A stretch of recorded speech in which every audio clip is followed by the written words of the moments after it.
ధన్వంతరియే నమః. అందరికీ నమస్కారం. నేను మీ డాక్టర్ కొండా వెంకటేశ్వర్లు, ఎండి ఆయుర్వేద, శ్రీ వెంకటేశ్వర ఆయుర్వేదిక్ హాస్పిటల్. ఈరోజు మనము చిన్నపిల్లల్లో మానసిక శారీరక ఎదుగుదల కొరకు ఎటువంటి ఆహారం తీసుకోవాలి, ఏమి పెడితే వాళ్ళు మంచి ఆరోగ్యంగా మంచిగా ఎదుగుదల ఉంటుంది, ఎటువంటి ఆహారాలు తింటే వాళ్ళు వ్యాధులకు గురి అవుతారు అనే విషయాన్ని మనం మాట్లాడుకుందాం. పుట్టిన పిల్లోడికి తల్లిపాలు అమృతం లాంటివి. తల్లిపాలకు మించిన ఇంకొక ఆహారం కానీ ఔషధం కానీ ఈ సృష్టిలో ఏదీ లేదు. కానీ ప్రస్తుతము ఈ యొక్క బిజీ ఉండటం వల్ల, ఆడవాళ్ళు కూడా ఉద్యోగాలు చేయటం వల్ల ఏమవుతుందంటే ప్రస్తుతము పిల్లలకి 6 నెలల్లోనే పాలు మాటిస్తున్నారు. ఇది చాలా పెద్ద తప్పు. ఇటువంటి కారణాల వల్ల ఈ విధంగా తల్లిపాలు పిల్లోడికి సరిగా అందకపోవడం వల్లనే అనేక జబ్బులకు గురవుతున్నారు. ఉదాహరణకు జలుబు, దగ్గు, జ్వరం, అదేవిధంగా చిన్న ఇన్ఫెక్షన్ వస్తే తగ్గట్లేదు. దీనికి కారణమే ఈ యొక్క తల్లిపాలను త్వరగా మాన్పించడం. ఆయుర్వేదం ప్రకారం సుమారు తల్లిపాలని 3 సంవత్సరాల వరకు బిడ్డకి ఇవ్వాలి. తల్లిపాలను 3 సంవత్సరాల వరకు బిడ్డకి ఇచ్చినట్లయితే వాళ్ళ శరీర ఎదుగుదల మరియు మానసిక ఆరోగ్యం చాలా అద్భుతంగా పెరిగి వాళ్ళు భావి పరువులయ్యి మంచి ఇదిగా గొప్ప వ్యక్తులుగా తీర్చిదిద్దబడతారు. తల్లిపాలు ఒకవేళ తక్కువ ఉంటే ఏం చేయాలన్నది ముందు మాట్లాడుకుందాం. ముందు పిల్లోడికి 6 నెలలు, బిడ్డకి 6 నెలలు నిండిన వెంటనే వారికి ఫలాహారం ఇవ్వమని ఆయుర్వేదం చెప్తుంది. ప్రకృతిలో లభించే బాగా పండిన ఫలాలు అంటే మనకి ఇప్పుడు అరటిపండు లాంటివి, నాటు అరటిపండు అయితే మంచిది, హైబ్రిడ్ లాంటివి కాకుండా.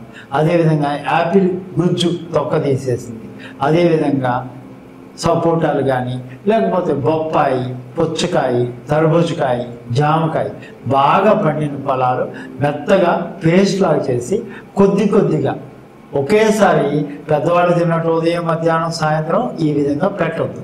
కొద్దిగా 2-3 గంటలకు ఒకసారి కొద్దిగా వాళ్ళకి బెల్లము లేదా తేనె, కొద్దిగా నీళ్ళు లాంటివి వేసి కూడా తినిపించవచ్చు. లేదా పర్ఫెక్ట్గా ఆ ఫ్రూట్ ఒక్కదాన్నే, హోల్ ఫ్రూట్ని ఆ తొక్క తీసేసి పెట్టవచ్చు.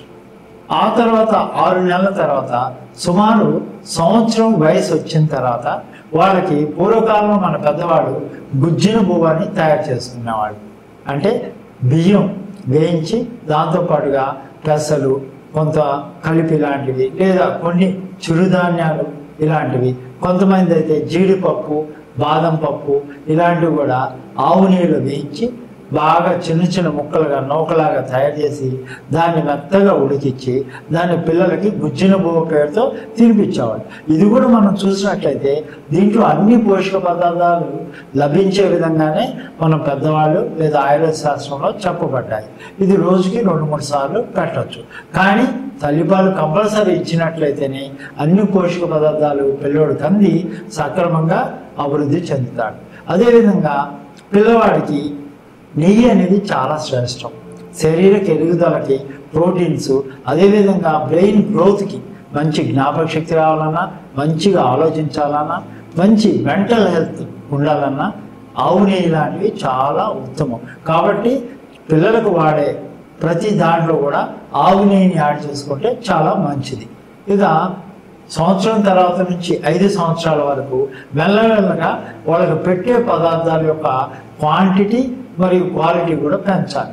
తర్వాత మెల్లగా ఉప్పు కారం తగ్గించి వచ్చిన కూరగాయలు, ఆకుకూరలు, పెసరపప్పు 1 సంవత్సరం దాటి 2వ సంవత్సరం వచ్చేటప్పటికి పెసరపప్పు, అన్ని పప్పుల కల్లా పెసరపప్పు చాలా శ్రేష్టమైంది. కాబట్టి పెసరపప్పు మనం 1 సంవత్సరం తర్వాత నుంచే వాడుకుంటాం. ఇప్పుడు పెసరపప్పు, కందిపప్పు ఇలాంటి ఆకుకూరలు, తోటకూర, బచ్చల కూర, చుక్కకూర లాంటివి మెత్తగా ఉడికించి, అన్నాన్ని కూడా మెత్తగా ఉడికించి కొద్దిగా 1 సంవత్సరం వయసు ఉన్న వాళ్ళకి పెట్టాలి. అదేవిధంగా 3 years 4 years 5 years వరకు కూడా ఇదే ఆహార క్రమాన్ని మనం అనుసరించినట్లయితే వాళ్ళు మానసిక కానీ శారీరకంగా మెంటల్ అండ్ ఫిజికల్ స్టేటస్ చాలా గ్రోత్ బాగుంటుంది, మంచి ఇది ఉంటారు. కానీ ఇప్పుడు మనం చూసినట్లయితే చూడండి, పుట్టిన 6 నెలల సంవత్సరం లోపల పిల్లలకి ఇప్పుడు జంక్ ఫుడ్ బాగా అలవాటు చేస్తున్నారు. ఎందుకంటే తల్లులకి తండ్రులకి వంట చేసి పెట్టే అంత సమయం లేకపోవడం, జాబులు ఇలాంటి ఇంట్లో ఫైనాన్షియల్గా వాళ్ళకు ఉండే పరిస్థితుల వల్ల వీళ్ళు ఉద్యోగాలు చేయడం వల్ల కానీ, అదేవిధంగా లేకపోతే కొన్ని తెలియని తనం వల్ల కానీ మంచి పోషక పదార్థాలు ఇవ్వకుండా ఇలాంటివి పిజ్జా బర్గర్లు కానీ లేకపోతే కురుకురేలు చిప్స్ ఇలాంటివన్నీ chemical blended and preserved chemicals ఉన్న పెడుతున్నారు. దీనివల్ల వాళ్ళలో బుద్ధిమాంద్యం, ADHD ఇలాంటివన్నీ ఏమాత్రం కొద్దిగా అటువంటి లక్షణాలు ఉన్న విపరీతంగా పెరిగిపోతున్నాయి. లేకపోతే కొత్త వాళ్ళకి చిన్నపిల్లలు ఉన్నాయి, ఎక్కువ కోపం, టెన్షను, నిద్ర సరిగ్గా బాగుపోవడం ఇలాంటివన్నీ జరుగుతున్నాయి. అదేవిధంగా ఒక వయసు వచ్చేటప్పటికి వీళ్ళకి చిన్న యంగర్స్లోనే గ్యాస్ ట్రబుల్, అల్సర్స్, ప్రీమోషన్ కాకపోవడం. ఉదాహరణ కురుకురే చిప్స్ లాంటిది అంటే అసలు ప్రీమోషనే కాదు, ఎందుకంటే దాంట్లో ఎటువంటి పీచు పదార్థం ఉండదు. కాబట్టి మన ప్రకృతిలో లభించే ఈ ఫలాహారము, అదేవిధంగా కూరగాయలు, ఆకుకూరలు, చిరుధాన్యాలు, డ్రై ఫ్రూట్స్, ఆవు నెయ్యి, తేనె ఇలాంటి పదార్థాలతో తయారైన ఆహారాన్ని చిన్నపిల్లలకు అందించి వాళ్ళ మానసిక శారీరక ఎదుగుదల కోసం తల్లిదండ్రులు పాటుపడితేనే భావి పౌరులుగా వీళ్ళు తీర్చిదిద్దబడతారు. కాకపోతే అనేక రోగాలమయమయ్యి వీళ్ళు ఎప్పుడు హాస్పిటల్ చుట్టూ తిరగాల్సి ఉంటుంది.